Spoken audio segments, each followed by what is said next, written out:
Hello! So, ayan guys, welcome for our vlog for today.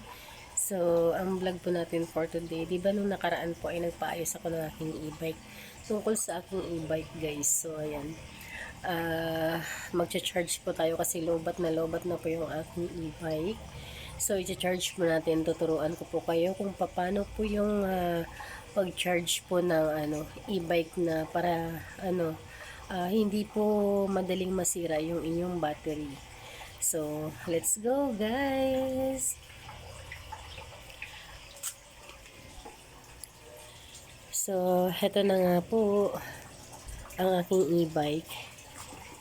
So, ito po yung ating extension na gagamitin. Ito po yung aking charger ng e-bike. So, yan, may ano yan siya guys. Dito mo makikita yung bar, kung ilang bar na siya. So, yan. Kailangan, sa pag-charge po ng e-bike, kailangan po na tawag nun, ayan, extension yan. Haba pa naman ang aking extension. So, ayan po yung ating extension dahil sobrang haba. Pinaiksian. Ayan. At isinaksak ko na po siya dito sa ating saksakan. And then, ayan. Gagawin po natin. Unahin muna po natin yung isaksak ito sa dito sa e-bike. Yung ito. Ay, asa na ba? Ayan guys. Unahin muna natin siya isaksak. So, dito. Wait lang. Ayan. Isaksak muna natin dito. Ayan. Tapos,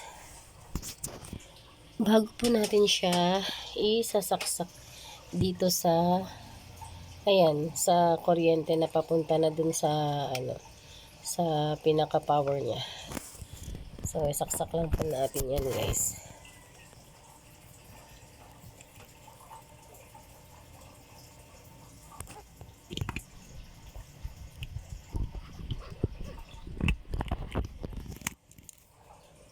So, ayan, nasaksak na. So, ito bali siya, tawag nun, empty yung aking ang aking battery ng aking e-bike guys. So, ang mangyayari nito, dahil bago lang tong battery ko bago ko lang papalit ito. So, ang mangyayari niyan ay dahil empty siya, ang pag-charge ko po niyan ay bali 8 hours 8 hours to 9 hours po pag sobrang empty. So, ayan guys. Ganyan lang po yung pag-charge. So, ayan. Unahin lang po natin dito.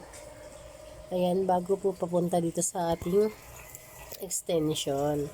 So, sa pagtanggal naman po mamaya, ay uunahin din po natin ito tanggalin.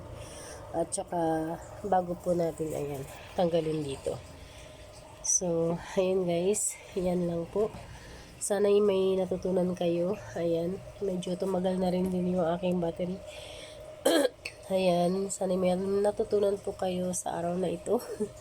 Thank you so much for watching.